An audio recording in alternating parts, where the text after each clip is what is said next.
What's happening, everyone? TomGorian here. Welcome to episode 6 of the F124 Alpine to Glory. Today we are getting ready for the Canadian Grand Prix here in Circuit du Montreal, coming off a very great performance in Imola where we surprisingly won. Check out the previous episode in the annotations and also the video chapters, and subscribe to the channel for more F124 career mode content. However, we've got business to take care of.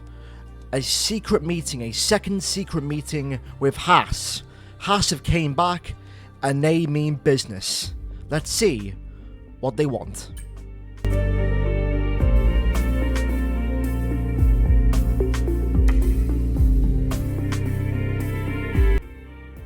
So, as you can see, Haas are pretty much telling us as far as where they are in the pecking order, and clearly they are behind us in both the constructors, in the drivers, and as you can see, I've pretty much declined their offerings. They are 10th in the standings, so it would make little to no sense in order to continue talks with Haas, considering that they are slower than us, and it would be a backward step. So, we begin this episode with some activity timelines, pretty much going through the timeline, and we're waiting for that cockpit weight reduction upgrade. We finally get that chassis reduction upgrade sorted on the car, which will help as far as the weight of the car being more lighter. And yeah, as you can see, Gasly is focusing on the tire blankets, which is quite weird. The next upgrade that we want is the monocone structure. I believe that's a major upgrade, and that will take us ahead of RB in the chassis department. We've got to save around about 300 resource points in order to do the upgrade. But as far as our car development, it's actually not that bad, considering that we are nearly in the midfield, just behind the RBs and ahead of Williams and also Kick Sauber as well. With Pierre Gasly's tyre blankets upgrade, we are now officially ahead of the RBs, and we are the lead car in Formula 1.5. The monocone structure upgrade, if we do get enough resource points, that will be on before the British Grand Prix. Okay, so, here we go. It's Canada, my favourite circuit, and yeah, after Imola, let's see what we can do. It's time for the race weekend. Welcome back, everybody. We're here in Canada at the wonderful Circuit Gilles Villeneuve. Who's going to come out fastest of all in the next hour? Yes, it's time for qualifying. So, qualifying here in Montreal, and I have to say, this car, ever since the last race, has really come alive, and I think it's simply because of the setups that I'm running. I'm running 105 difficulty, and I'm still getting decent qualifying times, especially on this track. I will say, if there's one track I've driven with no line more out of any other track on this game, it is this one. Look how much I attack the final chicane as we stick to the right hand side, and across the line we go. We're going to be doing a 1 minute 9.853 to put us 8th ahead of George Russell, and we are solidly into the top 10 with less than 30 seconds to go. Let's see if we can really stamp our authority into qualifying. That wasn't really a good start, was it? We banged against the wall, and entering turn 1, could have turned a little bit more earlier. However, we do get a better exit. I do have a bit of issues with the balance of the car as far as mid-corner entry, with the problems with oversteer and understeer. I can't really find the balance as far as what the car wants to do mid-corner. However, as you can see, we are purple in Sector 1, so it's clear that we are running a bit of a more, we're running a bit more high downforce compared to everyone else, but I think that might be the meta on this year's game as far as what wing values to run for. And as you can see, we get a great exit. We are nearly 2.5 temps up as we come across the hairpin.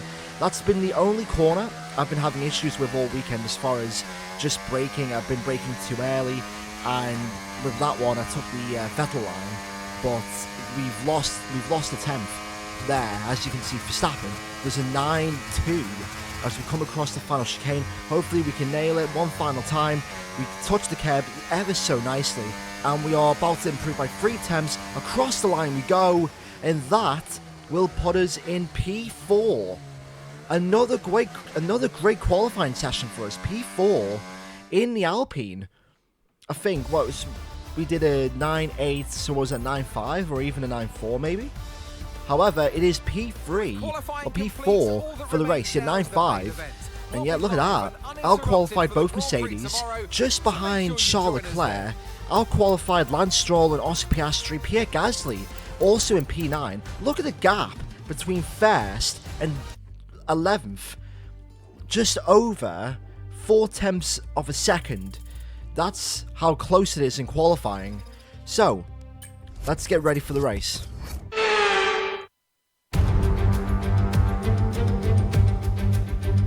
Montreal is not only the second largest French-speaking city in the world, but it's home since 1978 to the Canadian Grand Prix. The name Villeneuve looms large over this one, but who can write their own legends today?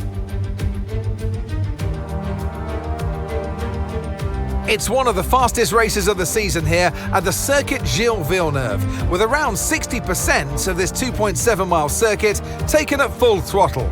There are 14 corners to navigate, the very last of which has its very own infamous history and could be the cause of a safety car today. So with the race not far away from starting, here's what today's grid rundown looks like.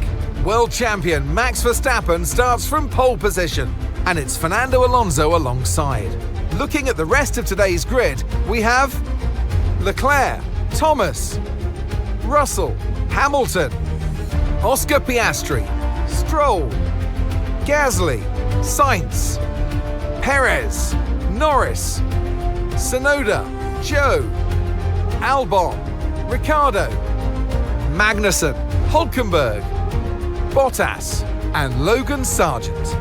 It's almost time for the lights to go out, so let's head down to the track where preparations are underway. So I'm sure there'll be plenty to talk about this afternoon, and who's going to talk about it with us? None other than Naomi Schiff. Hi Naomi. We've heard all the rumours this week about this driver, and in the words of Joe Strummer, should I stay or should I go? And it seems, according to the rumours, they're staying. Now Ant, you know us, professionals as we are, we don't listen to rumours all the time, just some of the time. And in the case of this driver, I think we were right to listen to those rumours because they were true. I know what we've got to do before the start of today's race, but what about our... David Croft usually waffling on about nonsense, but welcome to the grid here in Montreal in Canada. 4th place on the grid, and I have a really good feeling about this strategy. We're going to be doing the mediums to hards. I was thinking about doing the alternate, however, that would be a little bit more slower. Everyone else is on the mediums, apart from the 2 McLarens, of course. And yeah, I feel really good about this race. So without further ado, let's do this. The formation lap gets underway, and every driver will be looking to settle in for the race ahead, making sure that their car is ready for the battle once the lights go out.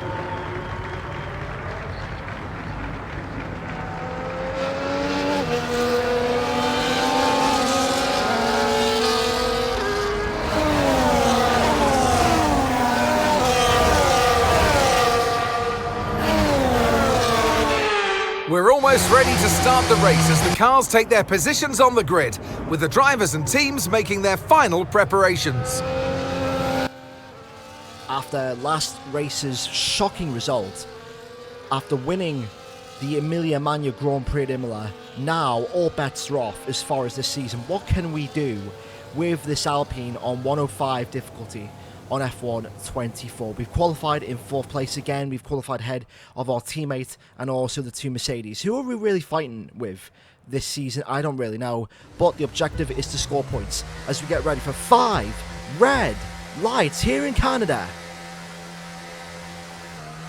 Lights out and away we go for the Canadian Grand Prix. Verstappen gets a good start ahead of Fernando Alonso. Charles Leclerc doesn't really get that good of a start. We're going to go down the inside of Charles Leclerc in towards turn 1, hold there around the outside, in towards turn 2, and we are on the podium here in Montreal. It's been a great start once again for us. We slightly bogged down at the start of the first gear and then in towards the second stint at the start, we pretty much nailed the start there, and we went around the outside of Charles Leclerc. However, this is where the downfall of this video really begins. So you'll notice pretty much of the title that we are too slow on a straight line, and as you can see, we're pretty much maxing out at 205, 204 mile an hour as there's a green flag. Well, there was a yellow flag, and now Charles Leclerc in the Ferrari, I think, is out of the Canadian Grand Prix, and yeah, that is. Charles Leclerc has an engine failure. He is out of the Canadian Grand Prix, and it's not been a good season for the Monegasque driver. Not a season to remember. Another DNF for the Ferrari man, and his season is in shambles as of right now. However, for us, that is one less driver to worry about in this race, in a car that is, it should be uncompetitive. I mean, we don't really have the same pace as the Red Bulls or the Ferraris or even the Mercedes for that matter. However, I don't know what it is with the setup, but we keep nailing it as far as qualifying setups, and in the race we're keeping up with the AI. Now, with the setup that I'm running a slightly higher front wing. That's why I'm able to enter these corners at such higher speeds compared to the AI. I was all over Fernando Alonso on the exit of turn 2. However, that's a very bad understeer moment there, entering, I think that's turn 9. And yeah, just the balance, that's the one thing I've been struggling with on F1 24. Just some of the corners, just the car doesn't know what it wants to do as far as the balance, if it wants to understeer or oversteer or just over-rotate or under-rotate. And yeah, I just keep getting these moments where the car just wants to oversteer but just doesn't. It reminds me a bit of F1 2010, just before you spin and stuff, and just how the car just slightly hesitates as far as what it wants to do. And as you can see, in towards the first 2 corners, we're all over the AI. So what we're going to try and do, go around the outside of Lewis Hamilton in towards turn 2, but Hamilton does get a better launch out of the second corner. And as you can see, once again, just the car just doesn't know what to do. It wants to over-rotate with the back end. However, it doesn't want to rotate as well. I don't know why. I don't know why the balance on F1 24 is so weird. I don't know if it's because of the handling or just the setup or whatever, but I just don't really like the balance of this game. As you can see, Hamilton is getting held up by Fernando Alonso, which gives us a great run to go around the outside in towards the run-up in towards turn 3. But Hamilton once again with that straight line speed. I don't know if it's because of our wing values or if it's because of our car is very draggy in a straight line, but we just cannot compete with the AI in a straight line. We're all over them in the corners, especially into turn 1. That's why we were perfectly qualifying in turn 1. But look how slow the AI are going. Hamilton is clearly getting held up by this train of Max, Verstappen and Fernando Alonso. And as you can see, I'm on overtake, 8th gear, doing 200 mile an hour, and I'm not catching Lewis Hamilton. And now I've got George Russell all over my backside as we're going to enter the box on lap 15, on the beginning of lap 16, to come in for the hard tyres. And as you can see, Verstappen, Hamilton, Alonso, they are all going to follow us in for the same strategy. Lance Stroll stays out, Russell comes in, Perez stays out, Albon is in, Tsunoda is also in, as we have a 2.5 second stop time, but we do lose quite some time because the front runners did jump us, and Carlos Sainz sets the fast lap of the race, 11.3. I believe he had front wing damage, I'm not really sure, but that's the second time, I think, where he's had this type of strategy where he's boxed early to try and go long on the mediums, and it hasn't worked on this case. We're going to go down the inside of Nico Hülkenberg in towards the hairpin, and just look how slow the AI are going. There's Hamilton and Alonso are losing so much time towards Alex Albon on the exit of the hairpin, and now we have to pretty much defend from Nico Hülkenberg, which we do, and we're fast in the corners that don't really matter, but we're slow in the straights that do matter. We can't really keep up with the AI to try and make a serious overtake with the DRS and also with the slipstream, but we do get a mega run out of the chicane as Lando Norris comes in finally to put on the medium tyres, him and his teammate Oscar Piastri. started on hard. As you can see, look at that amazing car control. We dived on the inside of Lewis Hamilton right there. We lost the back end. We had to correct it. We had to counter steer, entering the hairpin, and that is absolutely brilliant car control. We're going to try and defend from Hamilton. As you can see, we've got 4% battery. We're using pretty much all of our battery because the AI is so... Oh my god, that was absolutely illegal. I can't lie, that was simply disgusting to the point where I let George Russell back through. I completely violated that chicane there, cut the second part, and I don't know what was happening with Verstappen and Alonso. I think they were holding each other up. And as you can see, once again, they are holding each other up. Verstappen can't get past Fernando Alonso on the entry towards the final chicane, and now we've got a mega run on George Russell. We're going to go down the inside of the Mercedes driver who took pole position in real life, around the outside in towards turn 2. We have the momentum, and we are on the podium here in Montreal. And yeah, that doesn't last quite long because Russell and the Mercedes boys are now putting a lot of pressure onto us, and I'm just trying to play the chess game here. I'm not trying to hold the Mercedes up. I'm trying to think of my own race. As you can see, we're 11 seconds ahead of Sergio Perez, so I don't want to really be fighting the two Mercedes that much to the point where we're losing 2-3 tenths per lap. But as you can see, look, I'm on overtake.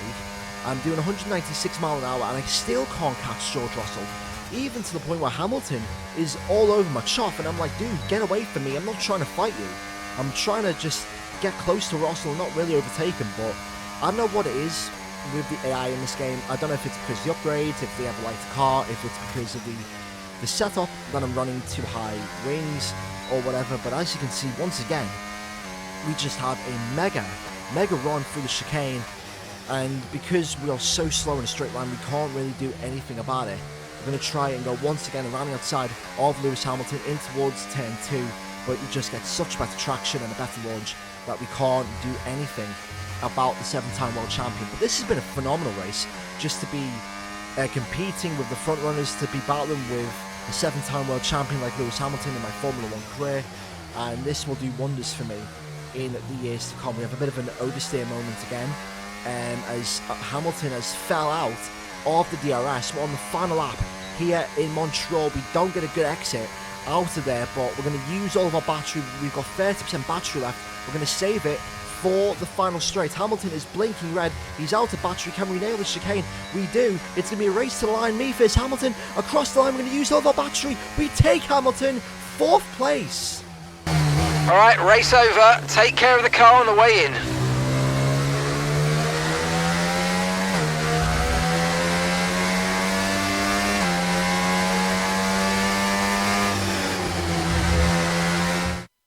A truly magnificent drive and a great performance from the entire team to secure victory here in Canada. There was never a moment of doubt today. You could tell that they completely had it under control, and that is a sign of greatness.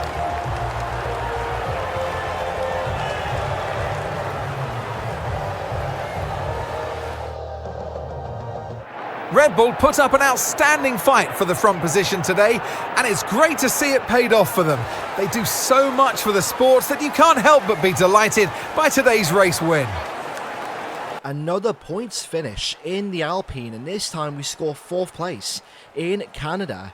We used our battery quite well to save it on the final lap and to get Lewis Hamilton on the start-finish straight. However, Max Verstappen wins again. I thought Fernando Alonso would have had him there. Alonso looked really competitive in this race, but George Russell is on the podium. We could have been there. We could have been on the podium. We could have been fighting the likes of Verstappen and also Alonso, but we just don't have the straight line speed to compete against these guys. As you can see, P4, and we pretty much did the exact same lap time as George Russell. We were slightly slower than Max and Fernando, and quicker than Lewis, Pierre Gasly as well. Me and Pierre were on the same pace pretty much, and yeah, Pierre gets 7th place, so 18 points for the constructors this season, and we're doing really well. Surprisingly, 6 races into this career mode season. So we got our first accolade, 2,500 experience. We scored over 50 Formula 1 Drivers' Championship points, and the game is determined that Sergio Perez is now our championship rival, and we're beating him by 2 points. In the ratings, we get 62 experience, we don't increase our racecraft, or our awareness, or our pace. We get 74 focus, and we're still at 78 rating.